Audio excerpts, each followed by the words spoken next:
Okay, and we're back. Before we move to the third and last presentation session for today, let's take a look at the virtual mural, because it's there's a lot of things going on there. I became a boss, so from now on, you can call me boss if you like. Please, if you haven't added your picture or basically anything that you would like to add to this creation which we create as a community, please do so. Add picture, add photo. As you can see, people are adding funny memes or funny text and many things, as you can see. So let's keep on creating this mural together. And the other thing I would like to also remind you and show you is this our virtual map. There are some pins already put and visible, but I know there are more people from other parts of the world, and I think they haven't put their pin yet. So if you didn't, please do so. Okay, and now we can move to the third session, which will be in digital interaction session 2. Papers on this session will be mostly concentrated around the different aspects of virtual reality, and as VR becomes more and more popular these days, and I also use it quite often. But yesterday I decided that for a change I should read a book, and I must say it was a novel experience. So from what I know, for chair of the digital interaction session 2, Gabriela Górska chairing a session on the conference will also be a novel experience. I hope that it will be also a source of novel information for all of us. So Gabriela, the floor is yours. Thank you very much. I hope I will not disappoint you. Yeah, we can hear you very well, we can see you very well, so you can start. That's great. Thank you. All right, so we have 5 presentations ahead of us, very interesting topics, and let's start with the first one, prepared by Grzegorz Pochwatko, Justyna Świdrak, and Dariusz Doliński. Please. Hello everyone, my name is Grzegorz Pochwatko, and I would like to tell you a couple of words about the pros and cons of using virtual environments in psychological research. First of all, let's have a look at what happens on the market. Virtual reality systems, augmented reality systems, mixed reality, whatever we call them, X-reality, let's say, is growing rapidly nowadays. And like in case of recent development of massive social environments, multiplayer games, multiplayer online games, social networking sites. The same happens actually with virtual environments. So we have mass social virtual environments. We have environments for entertainment. We have training applications. We have a couple of immersive apps that are used to improve health and well-being of users. And we have regular applications with 3D interfaces. Whatever we have in such a situation, we can be 100% sure that we'll be dealing with some virtual humans over there. Sometimes it might be that we meet real people in the form of virtual humans, so avatars. Sometimes it's just a mediated communication through VR. And it is also possible that we meet virtual agents as interfaces, as opponents, as whatever the purpose of the environment is. And interacting with virtual humans in virtual environments is very natural. Actually, according to media equation, we will probably treat them as if they were real humans in normal life. We do know that people comply in virtual environments as they do in real life. So rules of compliance work exactly in the same way, or should work exactly the same way in virtual environments, no matter whether we are dealing with avatars or agents. Some results show that there are some differences, and our results also touch this a little bit. I will tell about this in a while. Social influence is understood as changing the attitudes, perceptions, emotions, and behaviors of others. Many classic experiments have been replicated in virtual environments. For example, social facilitation and inhibition effects, that is, improving performance of simple tasks and worsening the performance of complex tasks in presence of virtual humans. But also other effects, like, for example, effectiveness of persuasion, conformity. Most often, social influence-related phenomena are shown through influence techniques. Research on discrete attempts to influence others originated from the works of Friedman and Fraser. So the classic one is the foot in the door. This is a technique in which agreement to a small request makes it more probable to comply with some more difficult requests. In original experiments, people who agreed to sign a petition to keep California clean, or to improve road safety, or that agreed to put a small label in the house's window encouraging compliance with these petitions, were more likely than other people in control group to agree to put up a very large ugly sign in front of their house with the words "drive carefully." The opposite approach is the door in the face technique. So the typical course of it is making a very large, very difficult request that is followed by a refusal, and that prompts people to comply if the requester withdraws to the first one and makes another one that is much easier to be fulfilled. In original study, people were asked to give their consent to act as guardians of juvenile offenders, which required 2 hours a week for 2 years. And of course, as you may imagine, vast majority of them refused. The smaller request that followed was to help during a 2-hour trip with a group of those young people to the zoo. And participants who previously refused to fulfill a large request were more likely to agree with a smaller one than control group that was not asked the first initial very hard to fulfill question. And the last one I would like to talk about is the foot in the face. As you can see, in case of foot in the door and door in the face, it doesn't matter whether you agree or refuse to comply with the first request. If there is another one coming after it, you should be more likely to fulfill this one. So foot in the face technique exactly does it this way. We have 2 requests, in this case 2 moderate ones, 2 equally difficult to fulfill. No matter what people will do with the first one, they are more likely to fulfill the second one. So those who agree to fulfill the first request are on the agreement route, as in the foot in the door, and those who refuse to comply with the first request are on the refusal route, as in case of door in the face. An inspiration for our studies was a study of Eastwick and Gardner, who attempted to replicate foot in the door and door in the face in virtual environment.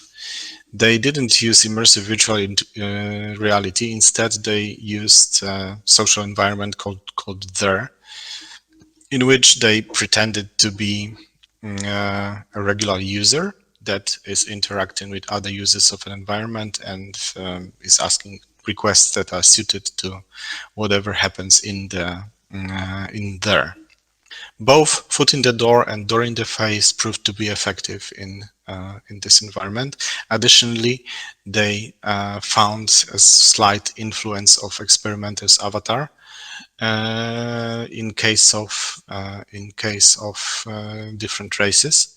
More people agreed actually to the request of a light-skinned avatar. Me with my team, we also replicated these effects in virtual environments, in this case in the laboratory experiment. In case of Eastwick and Gardner's replication, we have a slightly strange situation, because on one hand we have virtual environment, but people are not under control conditions, because they of course participate while being at home or wherever they use their com. They are just meeting and contacting the experimenter's avatar in the virtual environment. We do not know much about them and what they do in the a part of this contact in there. Our application of foot in the door and door in the face experiments happened in controlled conditions of the lab.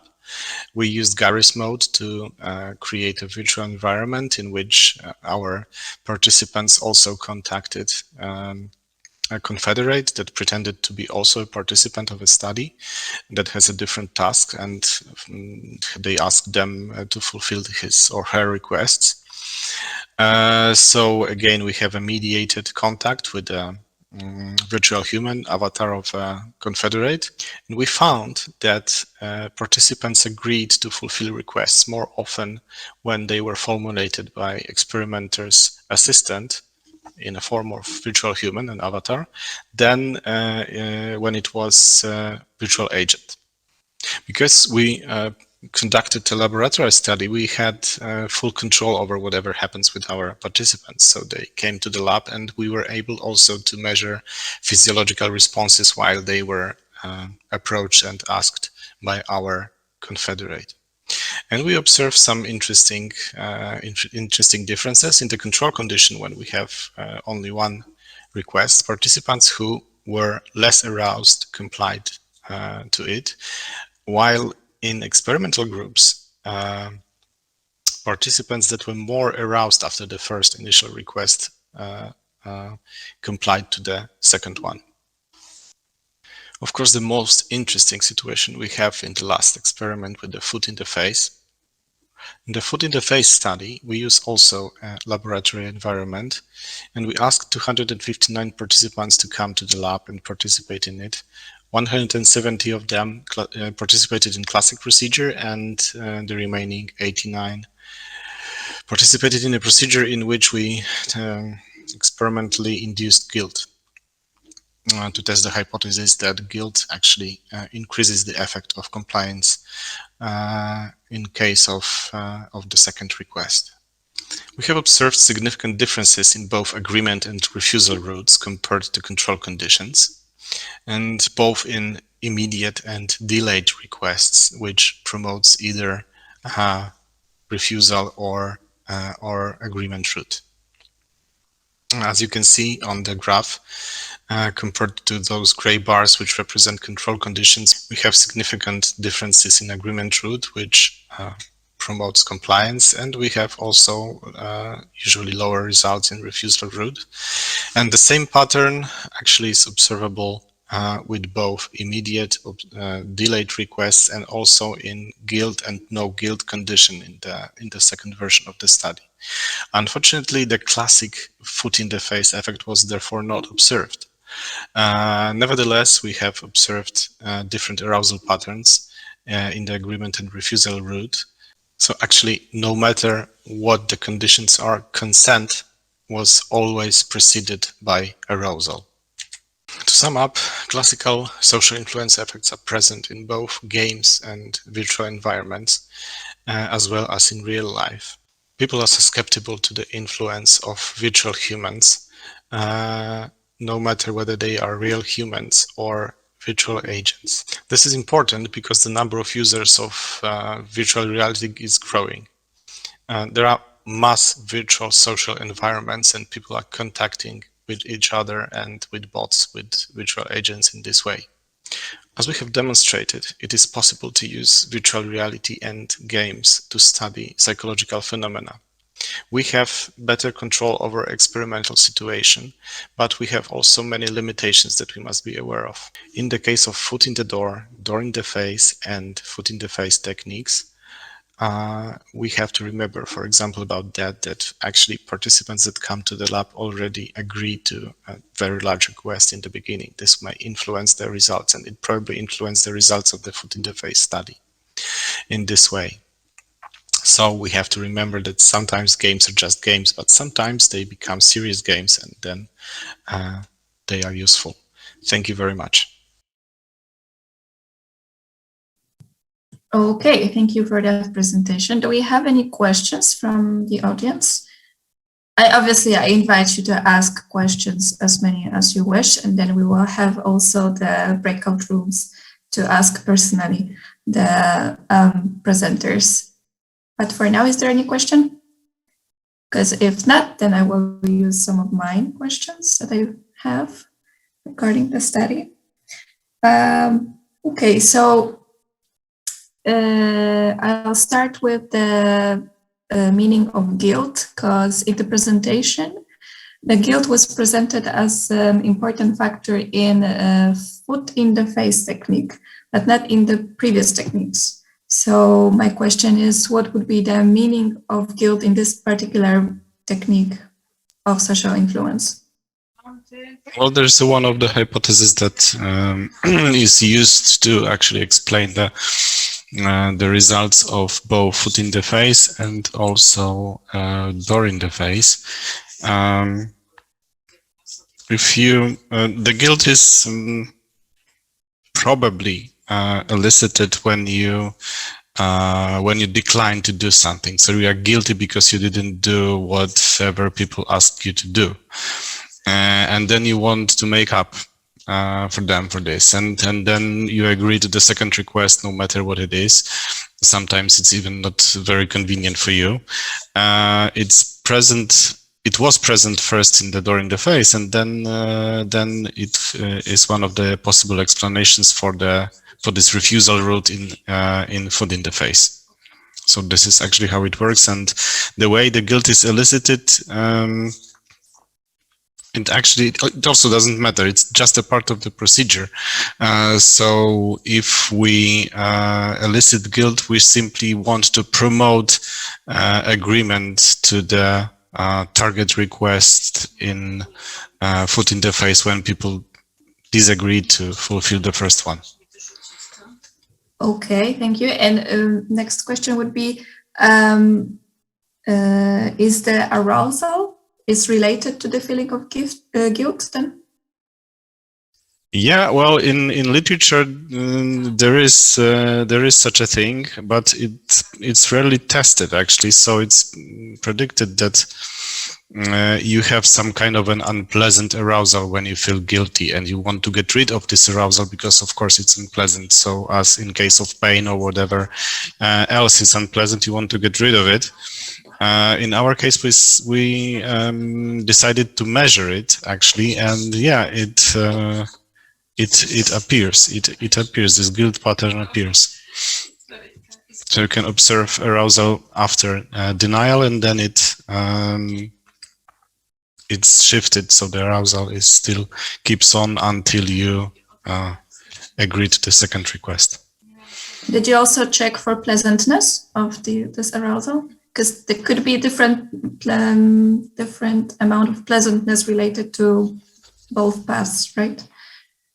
Yeah, well, this is actually tough. It's a very good question. We didn't have opportunity to do it because in case of our measurements, we used electrodermal response and heart rate variability. It's almost completely not possible to infer whether you have a pleasant or unpleasant arousal. You have either high or low. There are some attempts to do it with heart rate variability, but in case of this paradigm, you have too short time that passes from the denial to the agreement to another request, and there is simply not enough heartbeats to have any variability. So okay. So you cannot measure that, and we couldn't in this case we couldn't apply EMG. Because of some technical reasons. It's a very long story. Yeah, maybe for the future then. Maybe for the future then, and also for immersive virtual reality. Yes. Okay. Thank you very much. If we have from the audience any more questions, as I said, there will be breakout rooms at the end of presentations. And for now, let's move on. We have the next presentation done by several people, so I will just only name the first author, which is Ms. Anna Jaskulska. Please present your work.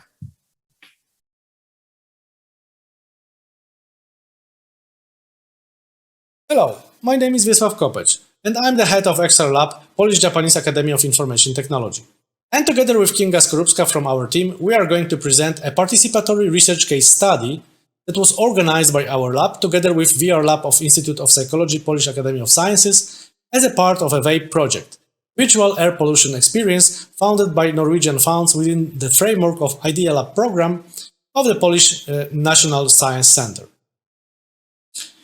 The VAPE project is focused on better understanding the issue of air pollution in the transdisciplinary context of psychology, economical and air pollution studies, and new technologies, including XR, VR, and AR. In particular, the main goal of the VAPE project is to investigate how multisensory virtual experiences affect people's environmental behaviors. So, to better understand and prepare to address the challenge of air pollution, we conducted a series of participatory research and art and design activities with the local residents of one of the communes the most affected by smoke in Poland. The transdisciplinary participatory research events and activities conducted in the course of our research are in line with our HACE research group endeavors at the frontiers of human-computer interaction. In particular, the methods and tools described in detail in our article combined the latest advancement in immersive environments, that is XR, extended reality, with ambient artistic activities and artifacts. They were all focused around the theme of ecology and were focused on fostering the process of local community representatives to join the process of design and application that would allow us to conduct field research on pro-environmental behaviors at a larger scale. So, let's watch a short video documenting the first steps of our project.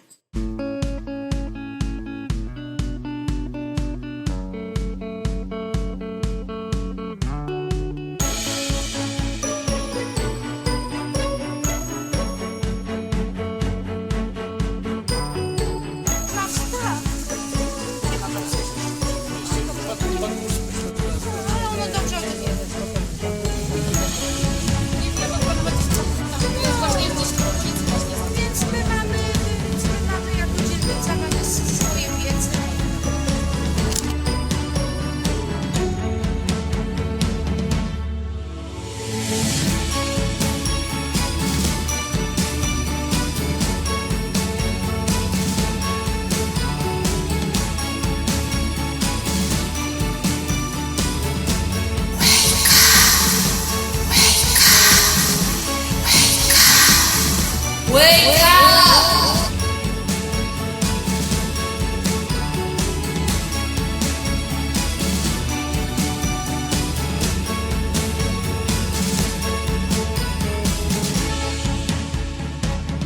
Widzisz swoje ręce.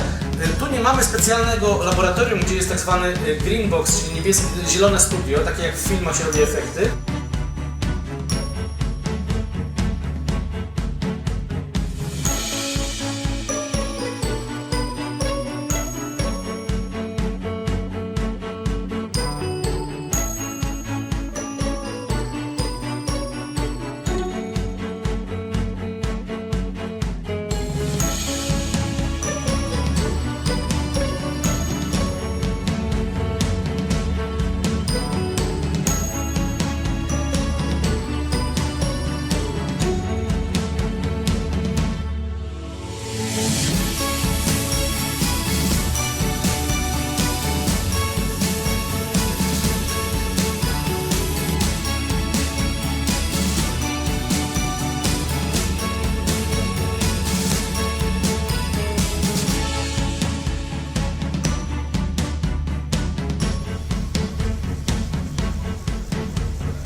So, our activities with the residents of Myszków were divided into 3 stages. First, we had participatory workshops at the local vineyard.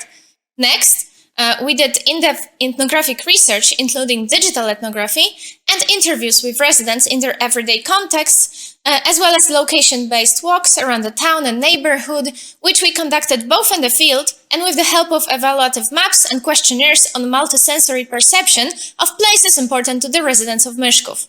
Next, we did an eco-picnic at a local activity park. As a result, we developed a research application that enables more in-depth and interactive field studies rooted in local culture and history and based, for example, on place attachment theory and making use also of gamification techniques. The application gathers air quality data from the densest network of air pollution sensors in Europe, thereby aligning the visible signs of pollution in the app with the local sensor data, and these signs are also based on previous lab studies. At the same time, the app may be treated as a specific kind of intervention that reinforces the user's pro-environmental habits and exposes them to educational messages about air quality and the environment. The data gathered with this application will validate the efficacy of this kind of an intervention in addressing residents' smog-causing behaviors. So, to wrap up, based on our experience gained in this study and other similar projects and activities at the frontiers of human-computer interaction done within our HACE research initiative, we can recommend working closely with local authorities, institutions and communities, as well as other stakeholders including local organizations and activists. Moreover, we recommend digital ethnography as a vital source of information, including, for example, a review of local groups of interest in social networks. Overall, empowerment sessions focus on community engagement as well as involvement and inclusion of individuals in the context of the research, design and development process are important activities for which both art and new technologies can be used as powerful vessels to foster the process of discovering real needs of potential end users. Therefore, we strongly advise, in the context of participatory processes and rapid solution development, that such activities ought to constitute a crucial part of impact-focused social change projects enabled by new technologies. Thank you.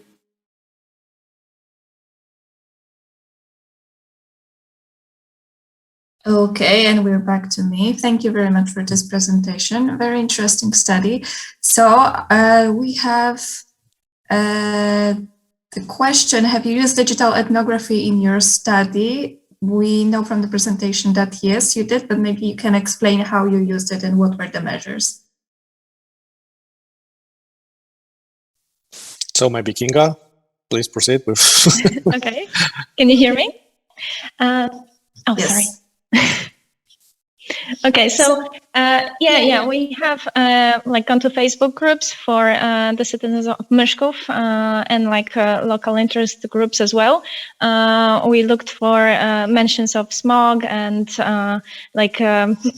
other things related to heating, and this is how we've gathered a set of questions that we used later during the workshops, as well as some considerations for the creation of the app that was presented. So yeah, that's one thing. The other thing is we've noticed which organizations like local NGOs and local activists were involved in discussing this problem, and those are also the people who we invited to join us. Yeah. Okay, thank you very much. And next question. We have next question. Have you used similar approach before towards social issues other than green and for awareness raising? And next question, were there a lot of fake news in local digital sphere?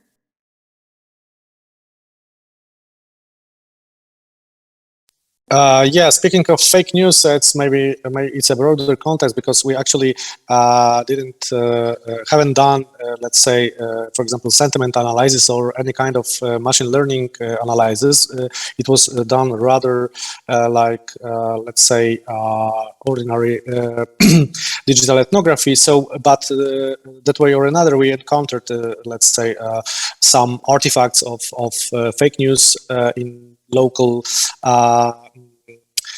groups of interests, which were present, for example, on Facebook, and there were also related to, for example, our psychological or social intervention. I mean, this kind of project is also not only a research project, but also a kind of an actionable science. So this is like a kind of an intervention. So yes, we encountered a kind of fake news or artifacts of fake news in the local digital sphere. And speaking of this approach, actually it's our, let's say, core of our participatory research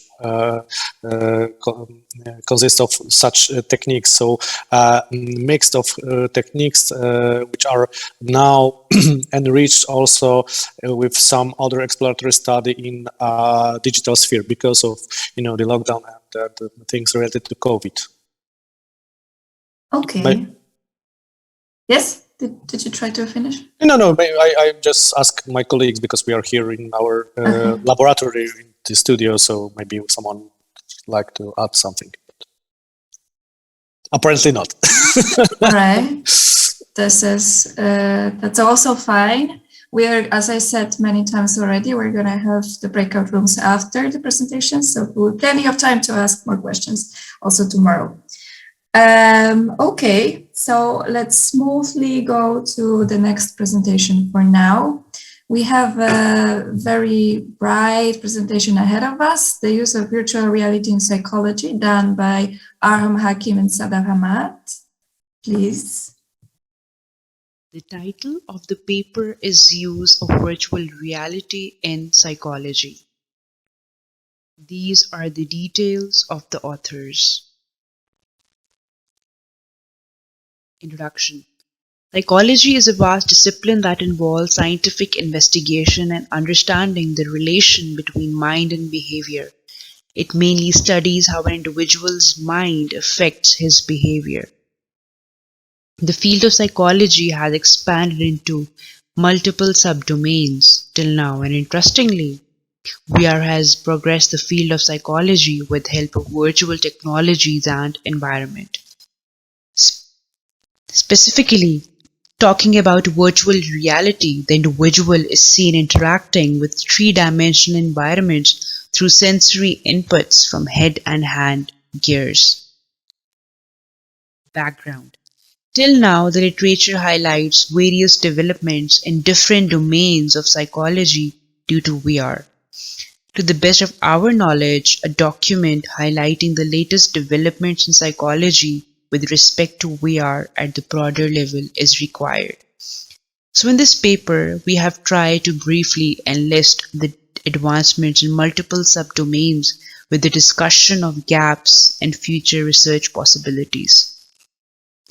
Overall, this paper can help the readers and researchers in acquiring the broader picture of developments and can provide insight regarding future possibilities for research.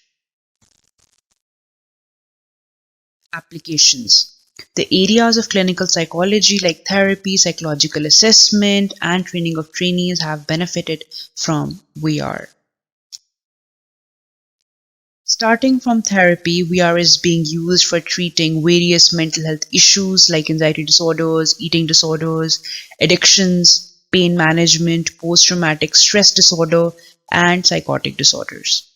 The treatment primarily involves traditional therapy with VR exposure that is determined based on the needs of patient.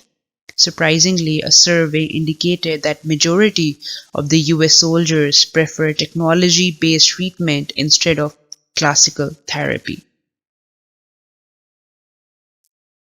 The pictures indicate usage of VR for treating various mental health issues faced by people. Psychological assessment has been assisted with application of VR as well. The virtual environment facilitates in providing real-life situations and can also help in monitoring the physiological changes in subject, making the diagnosis precise. Further, a recent study indicated that VR-based assessment is equally effective to the paper-pencil test. The picture indicates assessment of cognitive task performance through VR. VR is also being used in training of clinicians that enable the clinician to see the interaction between patient and clinician virtually. Further, VR provides feedback as well, making the training process effective. Experimental psychology. VR has revolutionized the area of research, including experiments by making the studies ecologically valid. It provides the opportunity to study psychological phenomena in real-life situations and recording multiple responses of participants with respect to varying stimuli. The first picture shows an experiment in which training of navigation skills and its effect on brain is being studied. In the second picture, VR game is being used to assess episodic and spatial memory of participant. Developmental psychology. VR is also being used for treating children. The picture indicates that a 3D VR app is being used to boost the emotional understanding and social skills of a child having autism, as children having autism indicate deficits in communication. Educational psychology. VR has shown advancements in facilitating students to understand complex topics, as VR has the ability to better visualize, leading to enhanced understanding. In Figure 1, a psychology student is being presented with a case study of a patient that can help the students in better understanding the patient's issues. Figure 2 indicate that VR-based learning is overall more engaging than the traditional method of learning. Rehabilitation psychology. Rehabilitation psychology has immensely benefited from VR, currently being used for various medical conditions like stroke, cerebral palsy, traumatic brain injury, and spinal cord injury, etc. Interestingly, Tomoko, a VR-based rehabilitation has been developed that enables the patients to even practice rehabilitation at home. This can be seen in the picture as well. Sports psychology. VR has been found effective in training of athletes and primarily provides feedback to the players during practice, even when playing under pressure. Studies support the conclusion that training with VR is equally effective to training in real playgrounds. Moreover, VR tends to enhance players' sensory and motor coordination. Social psychology. It was not quite easy to study social constructs or phenomena before, but VR has enabled the researchers to study them in depth with the help of one of the techniques known as behavioral tracing that can facilitate in quantifying and understanding constructs. In a recent study, VR was used to evaluate the influence of prosemics and gender of teacher on students' learning. Limitations. VR has provided remarkable contribution in field of psychology, but there are some limitations that need to be considered while using VR. Literature indicates motion sickness, seizures due to constant exposure to light, physical injury and fatigue due to prolonged usage, nausea and migraines, leading to feelings of discomfort. Some other factors that are noteworthy include cost of VR simulation, addiction of patients to VR experience, and lastly, attitude and knowledge of clinician regarding VR is also an important point to consider. Future research possibilities. Pool of studies support the effectiveness of VR and its application in different areas, but there are some gaps that can be addressed in future. Inadequate expertise of clinicians in using VR with limited understanding about using VR with different individuals. Further, VR usage among children in rehabilitation and in experiments have shown mixed results. Further, studies involving VR-based treatment among children have focused only on specific disorders. VR-based assessment needs to be standardized for attaining generalizable results, and studies on VR-based learning require adequate methods to assess outcomes. In studies, social constructs need to be defined and assessed through rigorous methods, and oversimplification of observations should be avoided. Lastly, few studies on skill acquisition of players using old VR devices have been done. So these gaps can be considered for future research possibilities. Conclusion.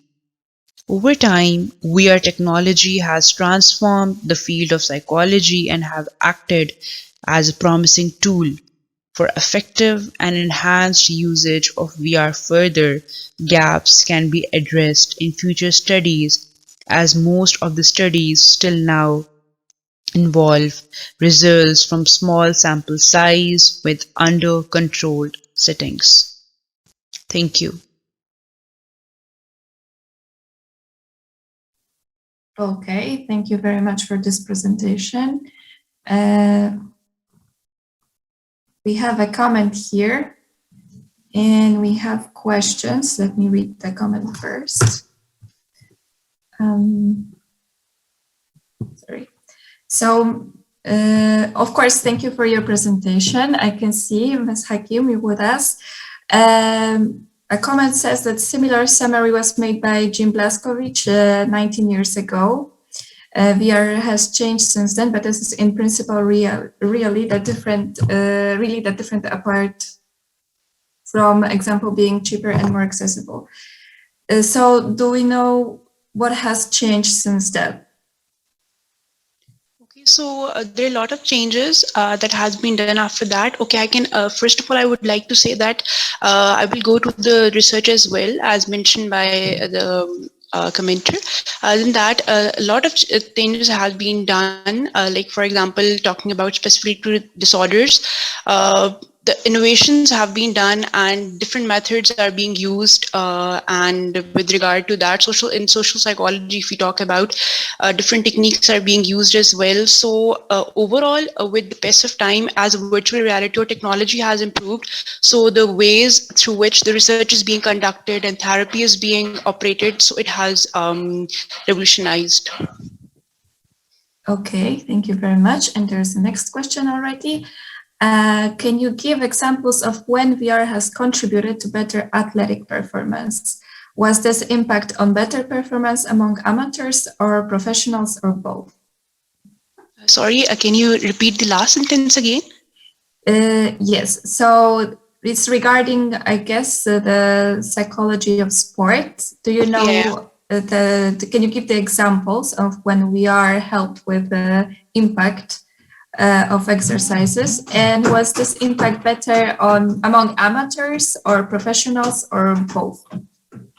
Okay, so to the best of my knowledge, I guess it was found on the athletes, the performers, and the research that I am referring to is that in that research, there was sort of studied the relation, like they used the virtual reality to study the effect of virtual reality on their performance. So specifically, to the best of my knowledge, it was players. Okay, so the athletes. All right. And then I would like to ask one question that I noted from myself. What would be your ideas of how you would use VR in your studies? Do you think of something?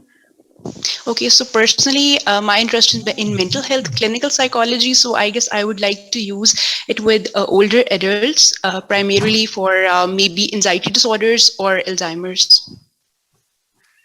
Okay, sorry for the sounds. It's my cat. All right, great. That's good news. We will be able to explore more about the VR in mental health in the breakout rooms. So please stay in touch. Thank you for the presentation done for us. And let's move on with the presentations. Now we have a presentation done also with numerous people, including Mr. Wiesław Kopecz that was already there with us. Can we go with the presentation?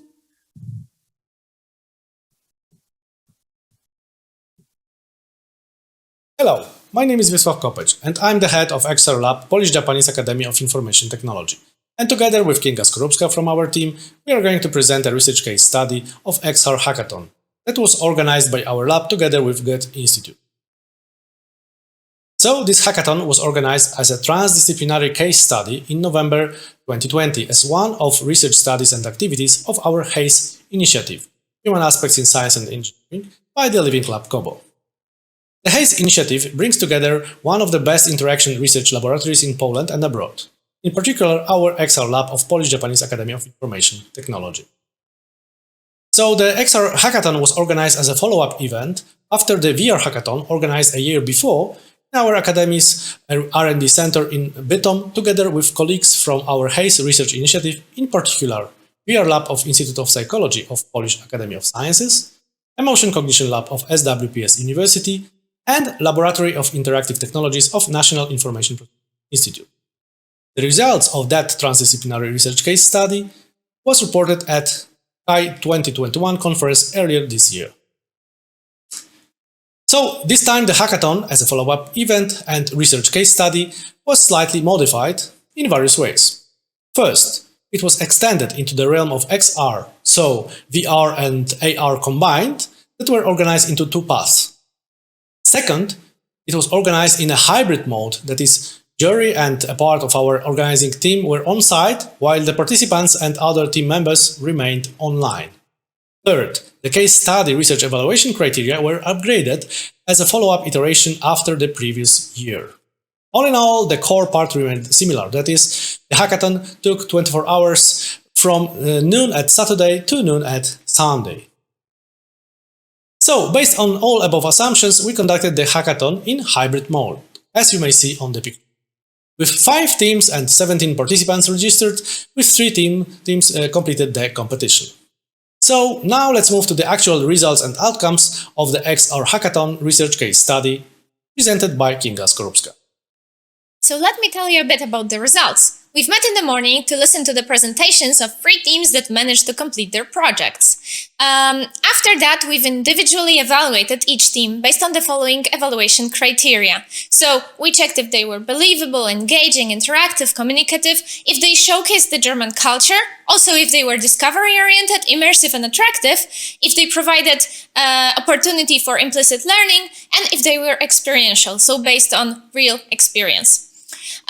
First, let's talk about the project made by team number 4, which was a game about cooking national German dishes, here sausage with potatoes. So first you had to find ingredients in the fridge, put them on a frying pan and into a pot. First you had to fill it with water, place on the stove, serve on a platter, and so on. So the team wanted to extend this simulation, adding more recipes from the German cuisine, and they received 29 points from the predetermined evaluation criteria and no additional points. Next, there was another project which was based on the premise that you are supposed to clean up your room following the instructions from an angry German mother. Well, the environment conveyed a local atmosphere in a humorous way. So the mother was dressed in traditional German apparel, and there were some over-the-top decorations in the interior, so like bed sheets with the German national flag and Rammstein poster on the wall. When you picked up objects, you could see their name displayed in German, and you could learn vocabulary. The team received 37.5 points from these criteria, as well as 1 for humor, 1 for functionalities, and 0.5 for potential. Finally, let's move to the winning project. And the winning project was created by team number 1. It was inspired by the atmosphere of a traditional German outdoor festival. The scene took place at night, you were in a park area, and you could enter different tents to play different mini-games based on traditional childhood games widespread in Germany. So hot and cold, Baba Yaga is watching, and fire, water, air, ground. So the avatars instructed the player in German only how you were supposed to proceed with each game. Overall, the team received 49 points from the basic criteria and additional 3.54 for graphics, 2.5 for the idea, 1 for mood, for effects, and 0.4 for potential.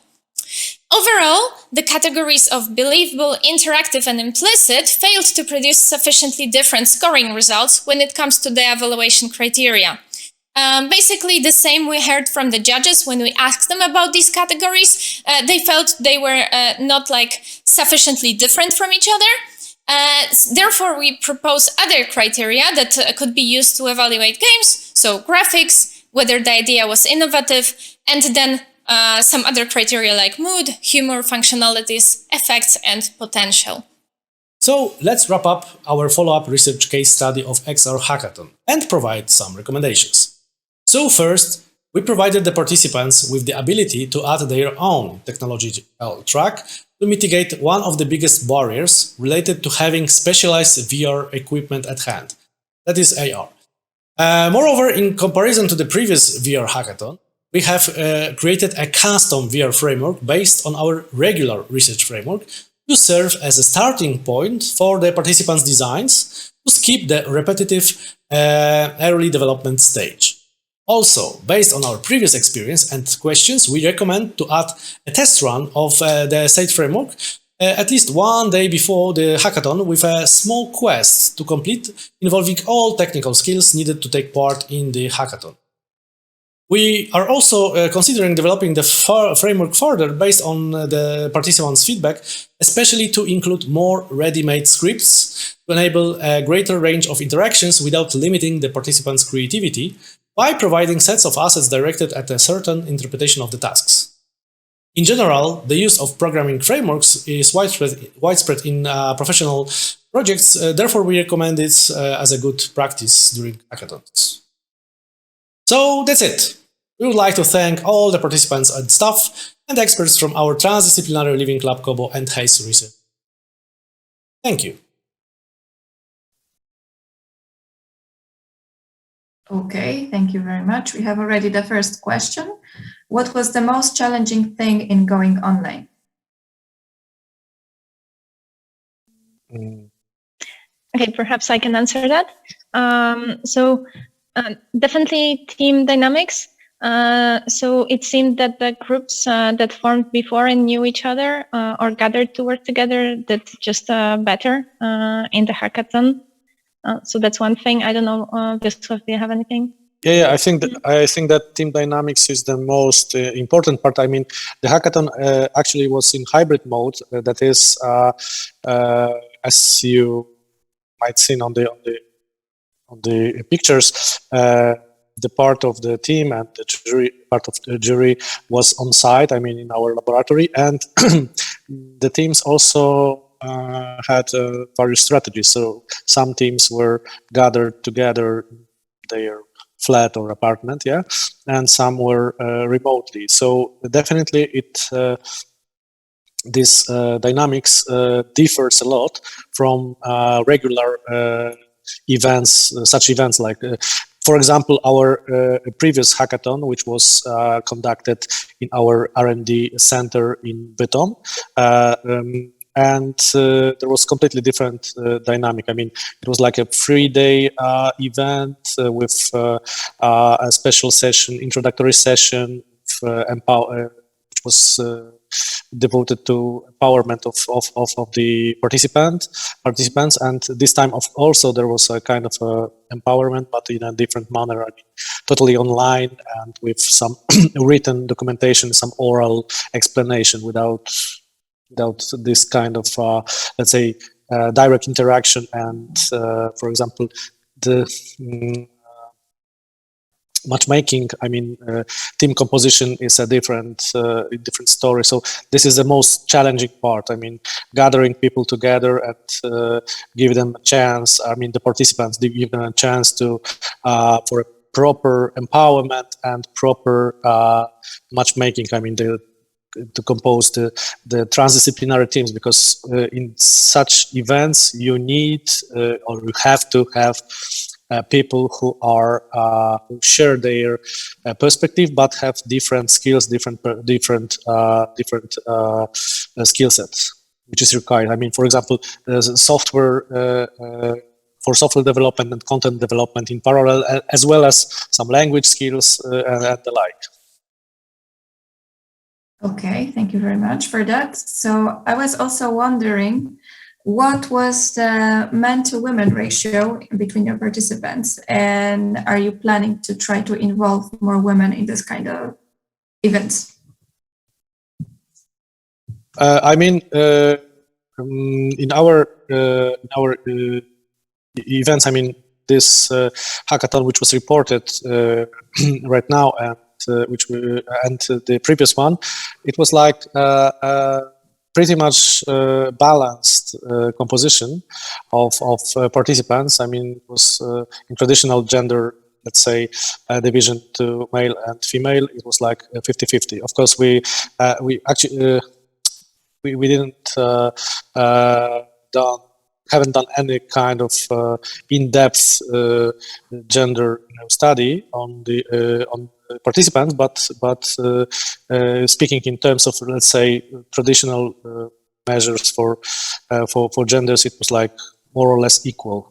So we usually do care about team composition, both in terms of skill set and, of course, gender balance or gender composition, because it does.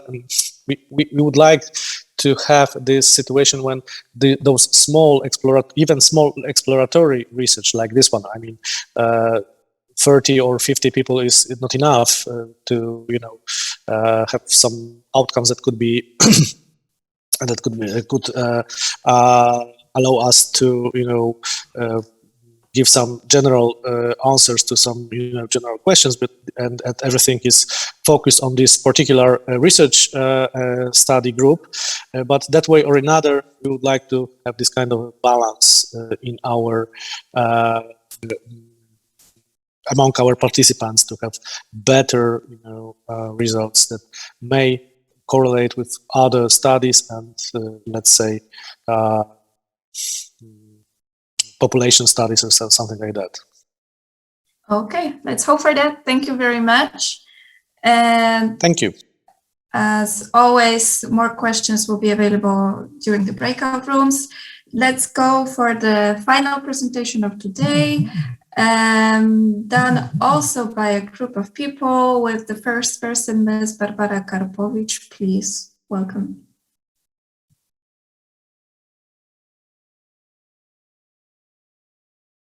Hello, my name is Wiesław Kopeć, and I'm the head of XR Lab, Polish-Japanese Academy of Information Technology.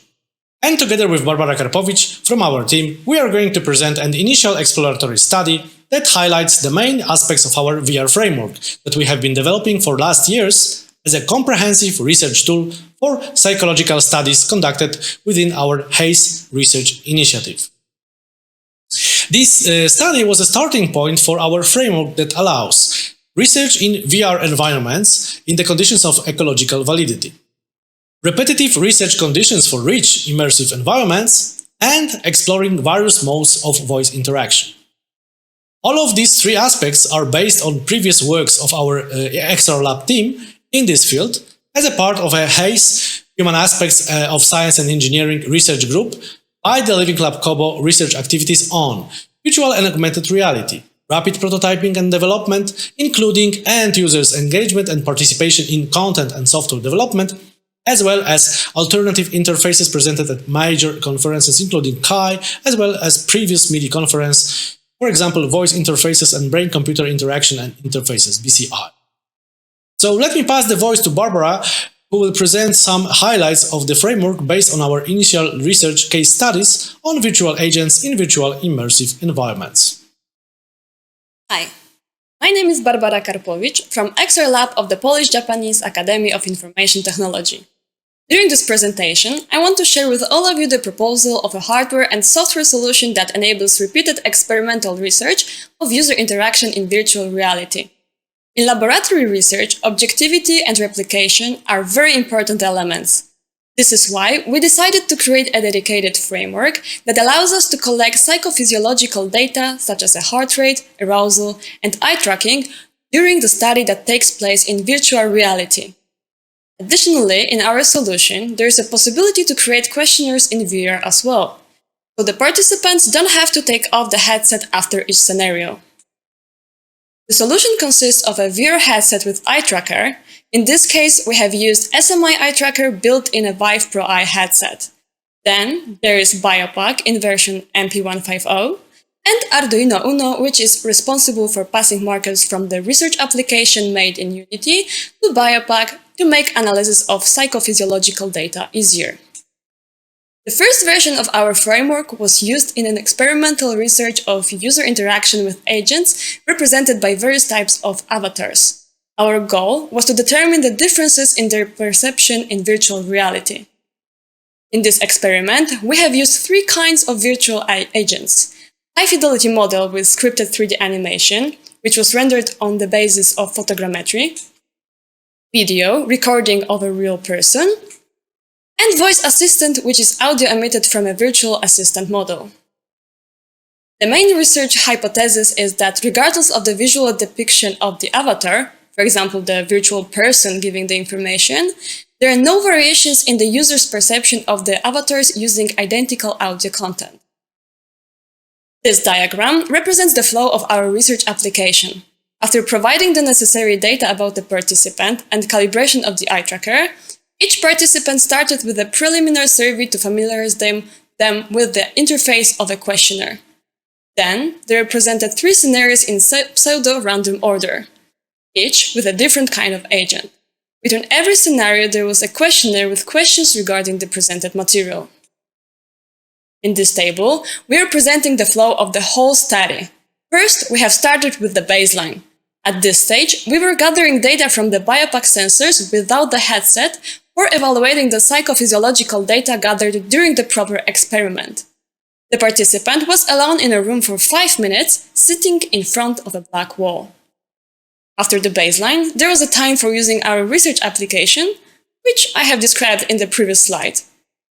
And at the end, after the VR part, each participant also filled out the paper questionnaire. So, to wrap up this exploratory study, it was a starting point for our research VR framework that allows research in VR environments that provides ecological validity, repetitive research conditions for rich immersive environments, and exploring various modes of interfaces and interaction, including voice interaction. This study constitutes an example of a bottom-up participatory research initiative done in the spirit of transdisciplinary collaboration between scientists, practitioners, and volunteers.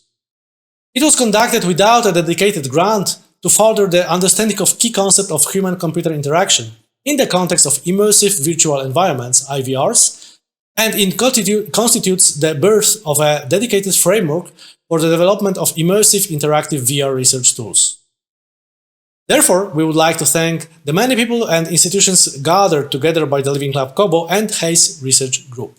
In particular, from Kobo Association, especially Anna Jaskulska-Maciej-Krzywicki, who work at Polish-Japanese Academy of Information Technology, and Sebastian Zakrodzki, who works in Google Zurich. And other colleagues from XR Lab and 3D Lab, Polish-Japanese Academy of Information Technology, in particular Jakub Tyszka, Roman Karowiec, and Martyna Bichun from Krzysztof Kalinowski's team, as well as Emotion Cognition Lab, SWPS University, led by Monika Kornacka, and VR and Psychophysiology Lab of Institute of Psychology, Polish Academy of Sciences, especially Grzegorz Pochwatko and Anna Chrzanowska, as well as Laboratory of Interactive Technologies of National Information Processing Institute, for supporting multimodal data analysis by Paweł Kobliński, but also Daniel Cnotkowski, Cezary Bile, Katarzyna Abramczuk, and other colleagues, and all of Living Lab Kobo community, especially older adults, for supporting recruitment and their participation in the lab studies. Thank you so much.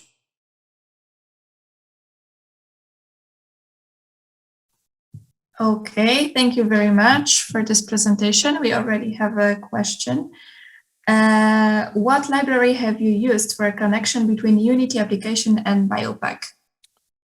So maybe Barbara will be the best addressee of this question. Alrighty.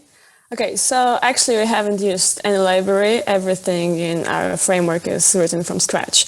And in that case, we have connected Arduino Uno to a computer with the research application. And whenever there's an event such as the start of the scenario or the agent starts speaking, we're sending a marker to Arduino Uno, which is connected directly to BioPack. And our framework combines multimodal data, that is eye tracking and psychophysiological data, along with declarative measurement, that is a questionnaire directly in virtual reality. Would you like to add anything else? I think this is, yeah. Yes, but I don't know, Grzegorz, whether this is a question or just a claim. Advertise. Or advertisement. Yeah, we have an advertisement that Biopack started to offer dedicated libraries recently, just for our information. But there's also a question. Where from the data is collected? Was it fully unsupervised or supervised algorithms were used? I mean, for data is collected from, this is a multimodal source of information. I mean, as Barbara stated in a moment, the data, actually, we combine data from declarative type of data, I mean, self-reported data, kind of scales from psychological surveys that are directly posted in the virtual environment. So we don't have to, or participants don't have to, take off the headsets to fill those questionnaires. And on the other hand, we have all those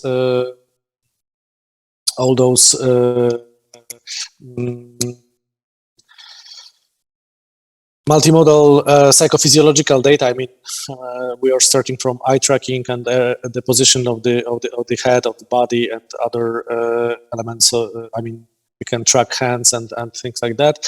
And of course, we gather some more data, psychophysiological data that Biopack is ready to acquire. I mean, for example, GSR, so electrodermal activity, or PPG. So we combine all those data together with one data frame, and this is a kind of a challenging task because Biopack is usually on a different machine, and the virtual environment is on second machine, I mean the other one. And we have to combine all those data, and we have also a backend in our laboratory for acquiring all the data and further analysis of the data. I mean, it depends on the needs. Actually, we may, of course, use some machine learning in analyzing data, but usually we just conduct, let's say, more traditional approach to data analysis with the given data frame, which consists of all the those multimodal data that I've said before. So I don't know whether this fulfills the or fully address the question, but this is pretty much what we acquire from the during the VR sessions, I mean, the VR experiments. Okay, thank you. I hope we are satisfied with the response. Yeah, but there's also the second part of the question. So it's related to being supervised or unsupervised. I mean, whether the participants are or no, the algorithm. But the algorithm for data analysis, it depends on the requirements of the study. I mean, our framework is actually not intended to directly analyze the data. It's intended for multimodal data acquisition. So all the necessary analyses are done independently from the framework. I mean, the framework itself just allows you to run a custom immersive VR environment built with the use of the Unity environment, and based on this environment, we may then acquire any kind of psychophysiological data that are allowed by to acquire by, for example, Biopack, and combine them with eye tracking data into one data frame, synchronized all together, and we also synchronize those data with data from the self-reported service. So everything is built in one virtual framework. But the data analysis itself, I mean, is done not in the real time. It's done afterwards, and it's a separate process. So in this term, we just used ordinary statistical, packages for analyzing those data, because there were no such a huge amount of data. Because, for example, this particular case study, which is reported in this paper, this is one of our preliminary studies. There were more studies after that, and in this study, the data was, let's say, limited. It was no any kind of big data or something like that. It was just data from particular experiments. So no any kind of machine learning was actually used in this study. This is more on just acquiring multimodal data. This framework. Okay, thank you. I hope this was satisfactory, but in case there's more questions, we will have the breakout rooms right now. Yes, feel invited to our breakout room, and we will answer with pleasure more questions. So I encourage you to use the breakout rooms, and thank you very much for my novel experience of being the chair for this part of the event, and I hope we'll meet tomorrow as well.